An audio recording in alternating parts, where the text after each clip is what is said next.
नमस्कार दोस्तों। आज हम डिस्कशन करेंगे 29 ऑफ मार्च के इंडियन एक्सप्रेस के एडिटोरियल का।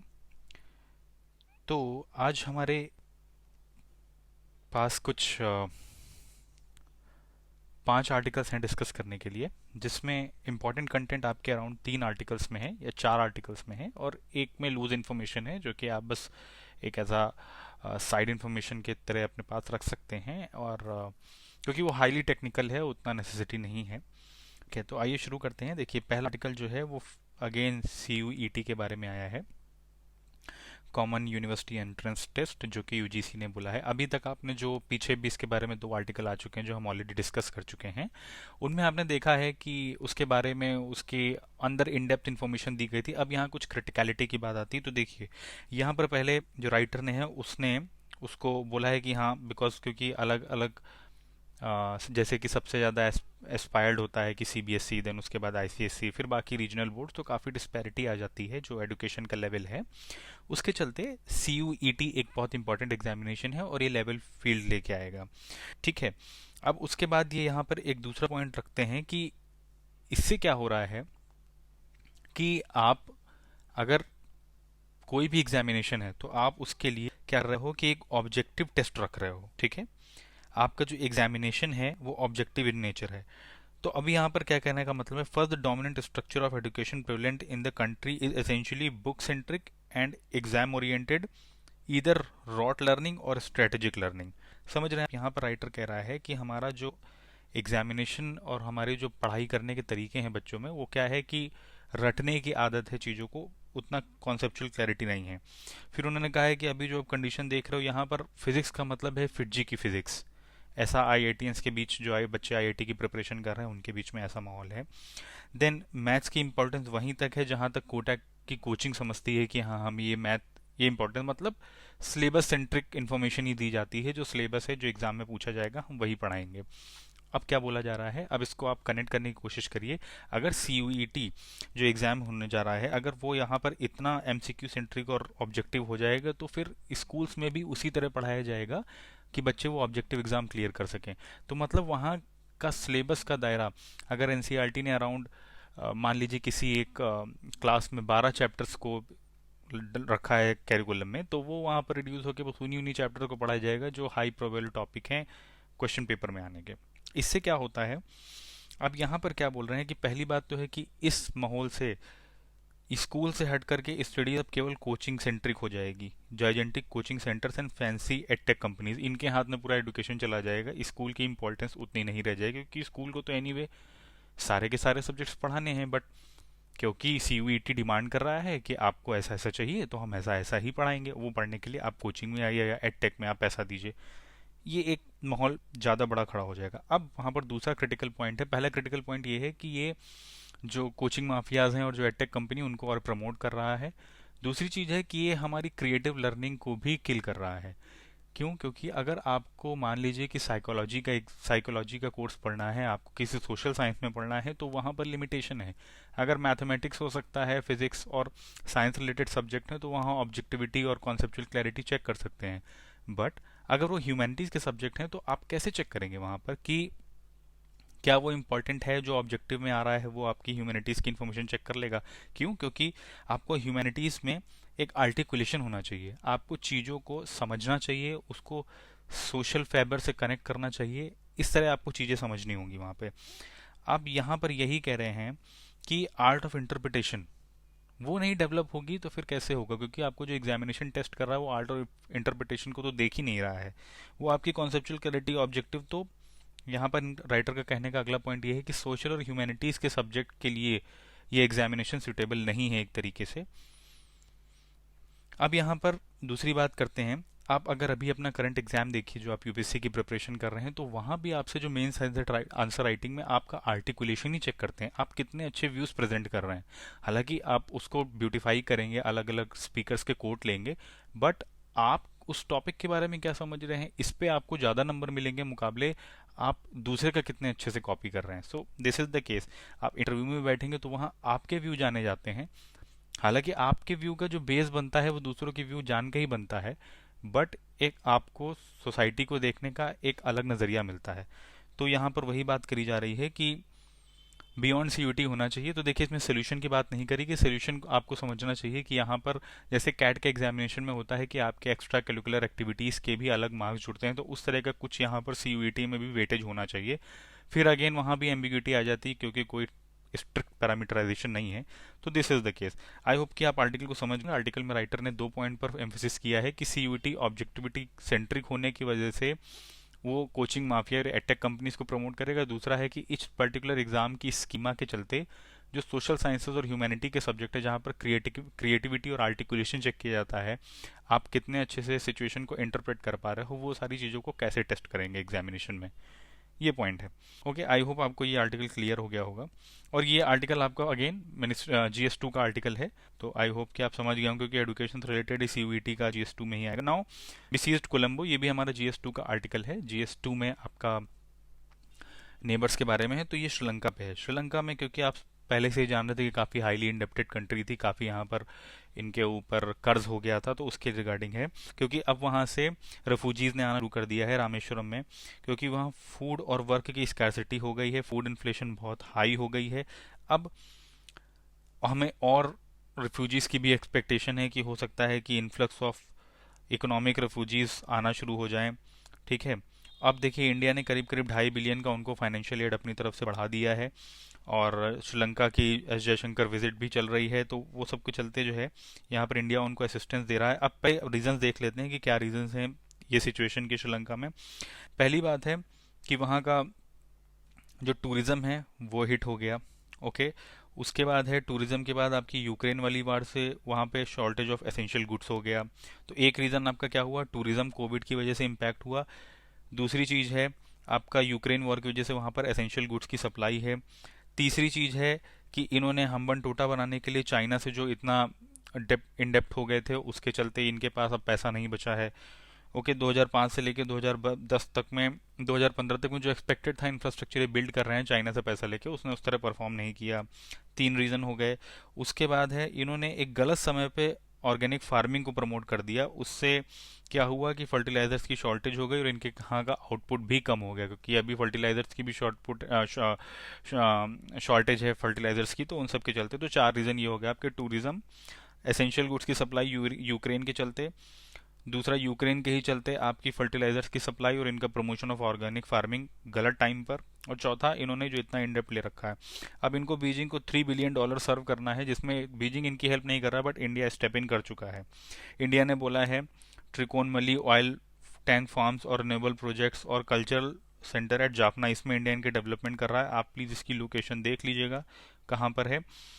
ओके, तो यहाँ पर बस यही बोला जा रहा है कि इंडिया का जो इन्वॉल्वमेंट है वो राजपक्षन गवर्नमेंट के लिए नहीं है, वो वहाँ के लोगों के लिए है, श्रीलंकन पीपल्स के लिए है, क्योंकि वहाँ पर बहुत सी इंडियन रेस है ऑलरेडी।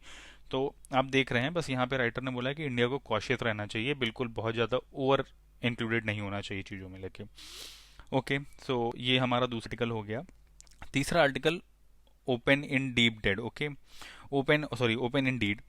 ओके, अब यहाँ पर क्या किया गया है, ये आपका GS2 का आर्टिकल है, vulnerable welfare of the vulnerable section. तो यहाँ पर क्या किया है, नालसार ने अपनी एक फ्लोर को gender neutral space for students as LGBTQI+।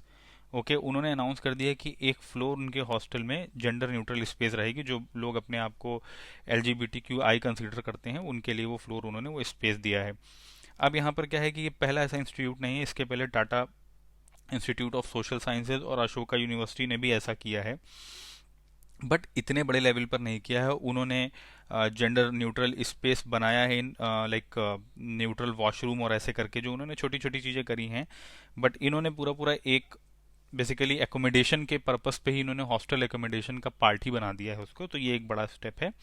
अब यहाँ पर क्या कहा जा रहा है कि ये आप देख सकते हैं कि एक बहुत अच्छा एग्जाम्पल है कि ये नीचे से एक बॉटम अप्रोच है, कि नीचे से ही ऊपर जा रहा है एक एक करने से। अब धीरे धीरे गवर्नमेंट को भी लगेगा कि पॉलिसी फॉर्मुलेशन होना चाहिए। अब यहाँ पर देखिए इन्होंने बोला कि जो इनका नालसार स्टूडेंट्स का जो एक्टिव एंगेजमेंट है उसके चलते एक draft policy of inclusive education for gender and sexual minorities के ऊपर आई है। और यहाँ पर यह भी बोला गया है कि अगर कोई स्टूडेंट अपने आप को ऐसा डिक्लेयर करता है तो सेल्फ अटेस्टेड डिक्लेरेशन होगा, कोई भी ऐसा नहीं कि आप DM के पास या आप किसी पब्लिक अथॉरिटी के पास जाकर इस चीज़ का एफिडेविट ले कि नहीं मैं एलजीबीटी हूँ, आप खुद उसको सेल्फ अटेस्ट कर सकते हैं। ओके। और सेम चीज़ यहाँ पर इन्होंने बोला कि नेशनल एजुकेशन पॉलिसी में भी इसका काफ़ी कम जिक्र है, जो कि होना चाहिए था, बिकॉज द टाइम इज़ कि हम अब इस पर्टिकुलर कम्युनिटी को एक सोसाइटी का पार्ट एक्सेप्ट करेंगे और उसको लेते। तो यहाँ पर आप ये एग्जाम्पल, जैसे कि आपको याद होगा in somewhere around I think 2015 और 16 में पार्लियामेंट में एक आर्टिकल सॉरी एक बिल एक्ट बना था, जिसमें पर्सन विद डिसेबिलिटीज़ के लिए नंबर ऑफ डिसेबिलिटीज़ बढ़ाई गई थी, और था कि पब्लिक स्पेसेस में जो एटलीस्ट गवर्नमेंट पब्लिक स्पेस हैं वो एसेसिबल होने चाहिए इन लोग को इजीली। सेम करके आप देख रहे हैं कि अब वो जी एलजीबीटी कम्युनिटी के लिए भी उस पर फोकस हो रहा है कि जेंडर सेंसिटिव स्पेस होना चाहिए, जेंडर सेंसिटिव पॉलिसीज़ होनी चाहिए। तो वहाँ पर आप इस चीज़ को जब कभी भी वल्नरेबल सेक्शन के बारे में आप आंसर करते हैं तो देर आप इस चीज़ को यूज़ कर सकते हैं, इस एग्जाम्पल को कोट कर सकते हैं। तो अगेन ये GS2 का आर्टिकल देखिए, इस आर्टिकल में मैंने पढ़ा, अभी इस आर्टिकल में मुझे इतना कोई सब्सटेंशियल नहीं लग रहा, और एनीवे इन्होंने बहुत कॉम्प्लेक्स आर्टिकल भी लिखा है। बेसिकली ये गवर्नमेंट और जुडिशरी को क्रिटिसाइज कर रही हैं, बट अगेन ये मैटर अब सुप्रीम कोर्ट में गया है, वहां पर देखते हैं आगे क्या आएगा। तो देखते हैं, ये भी आता रहेगा, इट्स नॉट एंड, बट इसमें मुझे इतना कुछ सब्सटेंशियल नहीं लगा है। Okay, now moving to the fourth article, why RBI must heed inflation. Heed मतलब होता है ध्यान देना, ठीक है। अब देखिए यहाँ पर बात करी गई है कि सबसे पहले जो इन्होंने बोला है कि RBI is an inflation targeting central bank. आपको पता होगा मॉनेटरी पॉलिसी कमेटी को मैंडेट है लीगल कि उन्हें इन्फ्लेशन को 4+-2 के अंदर रखना होता है। दूसरी चीज़ है, देखिए मॉनिटर कैसे किया जाता है, CPI consumer price index, okay. उसके बाद आपका डब्ल्यूपीआई होता है, जिससे अब हट के अब सीपीआई से देखा जाता है कि कंज्यूमर लेवल पे जो बास्केट ऑफ गुड्स है उसमें क्या क्या रेट है, उसका rate over the period of time कितना बढ़ गया है, ठीक है। उसके बाद होलसेल प्राइस इंडेक्स पहले यूज होता था, अब नहीं यूज होता है। अब यहाँ पर राइटर क्या कह रहा है कि सीपीआई ऑलरेडी हमारा 6 के आसपास चल रहा है, और अगर हम पीछे के साल में कुछ देख लें तो 2020 से लेकर 2021 जून 2021 तक अराउंड 6.1% ही एवरेज उसका आ रहा है, जो कि ऑलरेडी ब्रीच कर रहा है एमपीसी की जो अपनी थ्रेश होल्ड है। वो बीच में कुछ कम हुआ था। कोर इन्फ्लेशन ये बोल रहे हैं कि खाने, और आपको पता होगा कोर इन्फ्लेशन में फूड और फ्यूल आइटम्स नहीं होते हैं, क्योंकि कोर इन्फ्लेशन बहुत ज़्यादा वॉलेटाइल होती है, इसलिए हेडलाइन इन्फ्लेशन को माना जाता है, जिसमें ये और दूसरी आपकी हेडलाइन इन्फ्लेशन होती है, एक कोर इन्फ्लेशन होती है, ठीक है। कोर इन्फ्लेशन में आपका exclude food and fuel item को हटा देते हैं और हेडलाइन इन्फ्लेशन में इसको रखते हैं। अभी क्या होता है कि ये कह रहे हैं कि ये सब ऑलमोस्ट 6% रही है पिछले 12 मंथ में, और ये बोल रहे हैं कि अगर हम पहले से ही डब्ल्यूपीआई पे ध्यान रखते हैं, तो इनका कहने का मतलब है कि अगर होलसेल पे वो चीज़ के रेट बढ़ चुके हैं तो एनीवे अब वो रिटेल पे भी आएगा तो उसमें रेट बढ़े होंगे। तो यहाँ बता रहे हैं कि ऑलरेडी बिटवीन अप्रैल 2021 से 2022 फरवरी तक, मतलब इस पूरे करीब 8-9 महीने के अंतराल में एवरेज इन्फ्लेशन ऑलरेडी 12.5% के आसपास थी डब्ल्यूपीआई पे। तो यहाँ पर हमको ऑलरेडी सिग्नल मिल गया था कि अब वो चीज़ धीरे धीरे पर्कुलेट होके सीपीआई पे भी आएगी। अब यहाँ पर कहने का है कि prices of crude oil, edible oil, fertilisers, ये सब बढ़ ही रहे हैं थैंक्स टू जो यूक्रेनियन क्राइसिस चल रही है, और कांस्टेंट मतलब फिर से अभी चाइना और हांगकांग में भी लॉकडाउन लगने लगा है, तो उसकी वजह से क्या हो रहा है कि सप्लाई चेन में फिर से डिस्रप्शन आ रहा है। तो इन सब के लेते चलते ये कह रहे हैं कि हमको अभी इन्फ्लेशन और बढ़ने को देखने को मिलेगी, और अब जो है जो चीप मनी पॉलिसी है उसको कम करना चाहिए, इनको कुछ इंस्टांस लेना चाहिए। ओके, अब यहाँ पर देखिए दूसरी बात जो राइटर कहते हैं, राइटर ये कह रहे हैं कि सप्लाई साइड फैक्टर्स माने जा रहे हैं, और एनीवे अभी सप्लाई साइड फैक्टर्स ही हैं जिससे इन्फ्लेशन आया हुआ है। क्यों? क्योंकि आप देख रहे हैं कि जैसे जब भी हमने जो भी बातें करी कि यूक्रेन क्राइसिस, और क्योंकि हमारी कहीं ना कहीं फर्टिलाइजर्स और ये सब सप्लाई चेन ही हमारी इस समय प्रॉब्लमेटिक है। तो यहाँ पर एक बहुत इंपॉर्टेंट बात राइटर ने कही है कि ऐसा बहुत बार कहा जाता है कि अगर सप्लाई साइड फैक्टर से इन्फ्लेशन आ रही है तो हम जो है, आप यहाँ पर देखिएगा, when inflation is driven by supply side factor as it can adversely impact growth, this is felicitous. Okay, in some quarters an argument is nonetheless being made that monetary policy should not be tightened when inflation is driven by supply side factor. Okay, monetary policy मतलब पैसे की supply को कम नहीं करना चाहिए अगर supply side inflation. तो ये कह रही है कि सरासर गलत है। अगर आप पैसा इन्फ्यूज करते रहोगे मार्केट में, मतलब कि आप चीप मनी पॉलिसी पे हो, आपने मार्केट में बहुत पैसा छोड़ रखा है, तो आप क्या कर रहे हो कि आप डिमांड क्रिएट कर रहे हो इस तरह, बट अगर आप सप्लाई साइड इन्फ्लेशन को कंट्रोल नहीं करोगे, सप्लाई साइड इश्यूज को रिजॉल्व नहीं करोगे, तो सप्लाई तो आएगी नहीं, लेकिन पैसा ज़्यादा देने से उस चीज़ की डिमांड बढ़ जाएगी। तो अभी क्या होगा कि यहाँ पर एक आप और डिमांड पुल इन्फ्लेशन भी क्रिएट कर दोगे, डिमांड पुल इन्फ्लेशन भी आप यहाँ पर क्रिएट कर दोगे। तो इससे ये आपको एक पॉइंट बहुत अच्छा है, समझने की ज़रूरत है कि सप्लाई चेन, और ऐसा पहले बहुत बार आर्ग्यूमेंट दिया भी गया है कि सप्लाई चेन, अगर सप्लाई चेन की वजह से इन्फ्लेशन क्रिएट हो रही है तो उस पर इतना ध्यान देने की ज़रूरत नहीं है, हम उसमें मतलब डियर पॉलिसी नहीं लेके आएंगे, हम ट्री पॉलिसी पे ही रहेंगे। तो वो यही बोल रहे हैं कि ये प्राइसेस और बढ़ा देगा, और फिर यही प्राइस अगर इसी तरह चलता रहा, आरबीआई का यही ढर्रा चलता रहा, तो जो रिटेलर्स हैं वो भी समझ जाएंगे, जो मैन्युफैक्चरर्स हैं वो भी समझ जाएंगे कि आने वाले समय में तो अभी इन्फ्लेशन और बढ़ेगी, तो ऑलरेडी एडवांस में ही प्राइस ऐड करके चलने लगेंगे। ठीक है, तो ये बहुत ही ज़्यादा रिस्की सिचुएशन हो जाएगी। अब राइटर ने बोला है कि ये सिचुएशन इंडिया में नहीं है, हर जगह के सेंट्रल बैंक ने यही इसी तरह का रवैया अपनाया है। वो बहुत स्लो है इन्फ्लेशन को कंट्रोल करने में, और हर जगह इन्फ्लेशन बढ़ी हुई है, बट अब धीरे धीरे चेंज हो रहा है। तो यहाँ पर एक बात क्या कह रहे हैं कि आरबीआई को दो जॉब दी गई है कि उसको ग्रोथ भी सपोर्ट करना है और उसको गवर्नमेंट की बोरोविंग भी रोकना है। अब अगर गवर्नमेंट बोरोविंग कर रहा है कहीं से, तो वो सीधी सी बात है कि या तो अगर वो बाहर से करेगा तो वो पैसा इन्फ्यूज करेगा लाके अपनी कंट्री में, फिर वो पैसा बढ़ जाएगा। तो गवर्नमेंट बोरोविंग कर रहा है, वो किसी ना किसी तरह का एक्सपेंडिचर करेगा। अब उसमें प्रॉब्लम ये क्रिएट होगी कि फिर से मार्केट में पैसा आएगा, फिर इन्फ्लेशन बढ़ेगी। तो जो गवर्नमेंट बोरोविंग है ये बहुत कॉन्फ्लिक्टिंग है खुद आरबीआई के अपने एजेंडे के लिए। आरबीआई को इन्फ्लेशन कंट्रोल करनी है। अब अगर वो गवर्नमेंट की बोरो पे भी चेक रखेगा, की गवर्नमेंट की बोरोविंग कॉस्ट क्या आ रही है, और फिर वो पैसा घूम के आएगा मार्केट में ही, तो वो फिर अगेन इन्फ्लेशन को ट्रिगर करेगा। तो ये बहुत प्रॉब्लमेटिक है। और RBI is expected to support growth, जो कि आरबीआई की टास्क नहीं है। ग्रोथ को ट्रिगर करना सेंट्रल गवर्नमेंट का काम होता है, ना कि आरबीआई का। तो यहाँ पर ये बोल रहे हैं कि इस तरह की हमको सिचुएशन से बचना चाहिए। इंडिया पहले भी कुछ समय पहले डबल डिजिट की इन्फ्लेशन देख चुका है, और फिर आरबीआई को बहुत तेजी से इंटरेस्ट रेट बढ़ाने होंगे, जिससे पूरी तरह मार्केट से पैसा सूख जाएगा, और ये पूरी की पूरी तरह बिजनेसेस को बिल्कुल डंप में छोड़ सकता है, जो कि बहुत बुरी सिचुएशन होगी। तो यहाँ पर उसकी बात करें। और दूसरी चीज़, अगर आपके यहाँ इन्फ्लेशन बहुत हाई हो गई तो आपकी करेंसी की क्रेडिबिलिटी कम हो जाएगी। आप देखते हैं कि जैसे इन्फ्लेशन हाई होती है, तुरंत मूडीज इन्वेस्टर्स इंडिया की रेटिंग्स कम करने लगते हैं, क्योंकि वो अब समझते हैं कि अब इनका पैसा जल्दी जल्दी बाहर जाएगा, क्योंकि इनके पैसा अब चीप हो गया है। तो डॉलर के अगेंस्ट अब इनका जो फॉरेक्स रिजर्व है, और इनके पास जो पैसा है, पहले जो चीज़ ये 10 रुपए में खरीद रहे थे, अब वो आज की डेट में 15 रुपए में खरीदेंगे सेम क्वांटिटी। तो इनका पैसा ज़्यादा खर्चा होगा। तो इस वजह से इंडिया हो सकता है कि अपने कहीं कहीं ऑब्लिगेशंस मिस कर जाए। उसके चलते जो बड़े बड़े इन्वेस्टमेंट हाउसेज हैं, बड़े बड़े एनालिस्ट हैं, वो इंडिया की रेटिंग गिराने लगते हैं। तो उससे क्या होता है कि मार्केट में इंडिया के लिए एक निगेटिव सिग्नल जाता है, फिर इंडिया को बाहर से पैसा मिलने में प्रॉब्लम होगी। तो ये सब करके इन्होंने ये आर्टिकल लिखा है। तो यहाँ पर आपके जानने वाली चीज़ क्या है कि एक तो वो सप्लाई साइड वाली इन्फ्लेशन का पॉइंट आपको पता होना चाहिए, डिमांड पुश, डिमांड पुल और कॉस्ट पुश इन्फ्लेशन पता होनी चाहिए आपको। इन सब का अच्छा नॉलेज होना चाहिए। और दूसरी चीज़ है, एक दूसरा पॉइंट, कि आरबीआई का फोकस इन्फ्लेशन कंट्रोल पे होना चाहिए। ग्रोथ का काम सरकार का है। ग्रोथ कैसे जनरेट होगी? ग्रोथ वैसे जनरेट होगी जब आप एम्प्लॉयमेंट क्रिएट करोगे। एम्प्लॉयमेंट क्रिएट करोगे तो सीधी सी बात है, जब लोगों के हाथ में पैसा होगा तो ऐसे डिमांड बढ़ेगी। ठीक है, तो ये सारी चीज़ें हैं।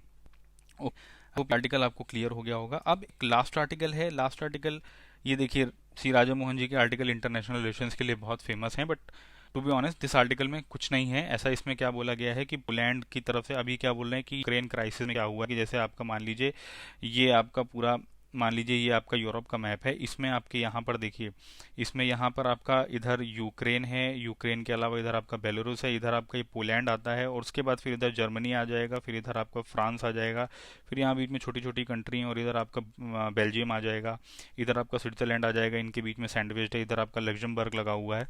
तो यहाँ पर कहने का मतलब ये है कि ये देखिए आपका हो गया ईस्ट यूरोप, ये आपका हो गया वेस्ट यूरोप। वेस्ट यूरोप में पावरफुल कंट्रीज हैं, जर्मनी हो गया आपका, इधर फ्रांस हो गया आपका। ठीक है, ईस्ट में यूक्रेन है जिसकी अभी बहुत दुर्दशा हो रही है। उसके बाद यहाँ पर पोलैंड है। ओके, तो ये कह रहे हैं कि जो ये सेंट्रल रीजन है यूरोप का, सेंट्रल यूरोप, अब ये एक बहुत इंपॉर्टेंट पोजीशन धीरे धीरे गेन कर रहा है। ठीक है, क्योंकि ये it acts as a cushion between दोनों ही तरफ से। अगर फ्रिक्शन क्रिएट होता है तो ये कुशन की तरह एक्ट करता है, और इनको अभी तक कोई से नहीं था, बट अब धीरे धीरे पोलैंड ने देखा कि 20 करीब करीब 20 मिलियन, 20 मिलियन या 2 मिलियन, मेरे अगर काउंट इनकरेक्ट हो रहा है, तो इन्होंने इसी के आसपास रिफ्यूजी लिया। ठीक, इन्होंने एक डिसाइसिव रोल, एक एज अ लीडर काम किया उस एरिया में। रिफ्यूजी क्राइसिस, जो कि आप जान रहे हो सेकेंड वर्ल्ड वॉर के बाद यूरोप में सबसे बड़ा रिफ्यूजी इन्फ्लिक्स है। तो यहाँ पर राइटर ने यही बोला है कि अभी तक सेंट्रल यूरोप इंडिया के जो फॉरेन पॉलिसी की फोकस रीजन्स होते थे उसमें निगलेक्टेड है। उस पर इंडिया को फोकस करना चाहिए, क्योंकि आगे आने वाले समय में ये देखिए मिडिल यूरोपा और मिडिल यूरोपा बहुत ही इंपॉर्टेंट रोल प्ले करने वाला है। इसके रिगार्डिंग ही आर्टिकल है। तो यहाँ पर यही है कि जिस तरह पोलैंड में होकर बाइडेन ने जो स्पीच दी है उसके रिगार्डिंग ये बात कही गई है कि पोलैंड की धीरे धीरे इम्पोर्टेंस है। और तो इस आर्टिकल में बस इतना ही, और इसमें इतना कुछ खास पॉइंटर नहीं था। तो बस बेसिकली आर्टिकल में यही बोला गया है कि अभी जो करंट सिचुएशन है वहाँ पर सेंट्रल यूरोप, जो कि दोनों ही रीजन्स के बीच में एक कुशन रीजन है, वहाँ पर इंडिया का फोकस होना चाहिए, इंडिया के अच्छे टाई अप्स होने चाहिए। तो दैट्स इट, आज के लिए हमारे आर्टिकल में इतना ही इंपॉर्टेंट था। आई होप मैंने आपको सारी इन्फॉर्मेशन अच्छे से दे दी है। और ये आपका जो है, ये आपका इकोनॉमी से रिलेटेड आर्टिकल है, तो GS3 का आर्टिकल है आपका ये, और आपका अगेन GS2 का आर्टिकल है। Okay, so thanks a lot for watching this video. I hope आपको अच्छा लगा होगा। Please like, share and subscribe to the channel, तो you get the upcoming update आपको मिलेगा। आप और भी देख सकते हैं। प्लीज़ कमेंट में मुझे बताएं अगर आपको कुछ और इन्फॉर्मेशन नीडेड हो तो। Okay, thank you.